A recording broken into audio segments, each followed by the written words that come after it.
There are ever-present garden companions, noisy, colourful and a joy to watch. I'm talking about birds, of course. But our feathered friends don't just make working in the garden a pleasure, they're indispensable too. All those eyes and beaks make a substantial impact on pests such as caterpillars, grubs and aphids.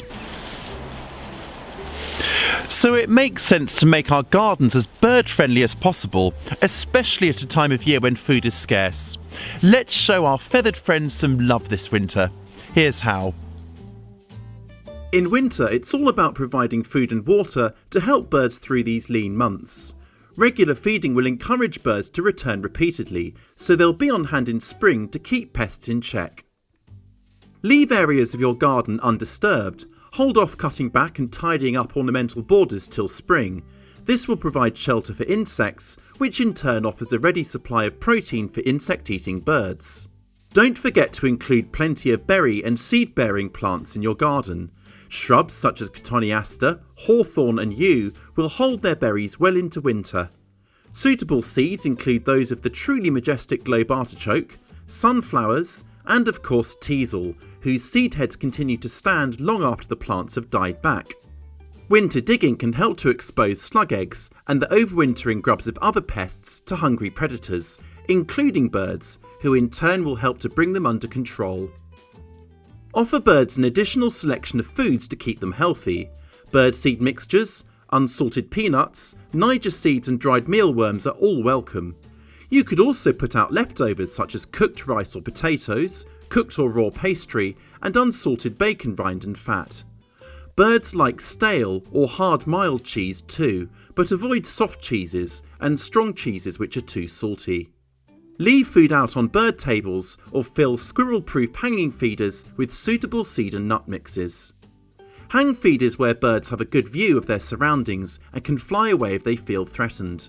Don't put too much food out at once, and check and refill feeders often to ensure a continuous supply. Don't forget tree fruit such as apples and pears, which can be suspended or placed directly onto the ground for ground feeding birds, a great way to use up blemished fruits which aren't storing well. Chop the food up and scatter it over a wide area so birds can feed without competing with each other.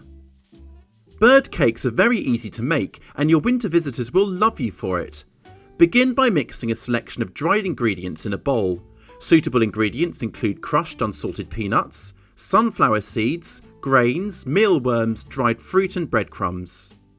To bind the dry ingredients together, you'll need to melt some animal fat such as suet or lard on a low heat. You could use coconut oil for a vegetarian alternative. Once it's melted, pour the fat into the bowl, aiming for 1 part fat to 2 parts dried ingredients. Mix well to combine.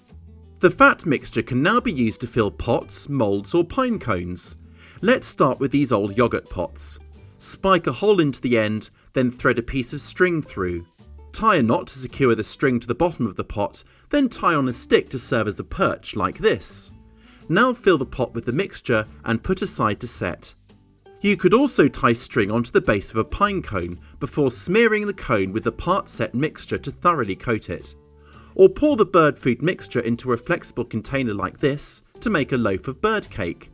Once it's set, remove the cake from the container and place it into a wire cage bird feeder ready for hanging up. Hang your feeders in the garden and enjoy the frenzy of feeding as your feathered friends tuck into your home-cooked treats. Water is essential for both drinking and washing. Clean feathers give birds better insulation from the cold.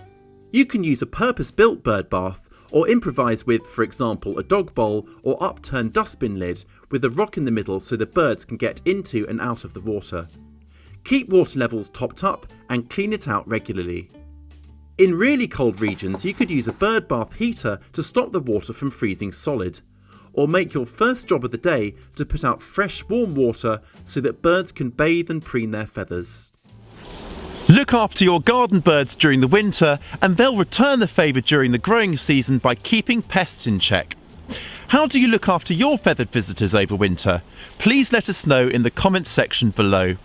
And make sure you return too. The best way to do that?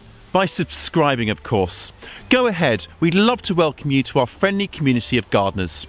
I'll catch you next time.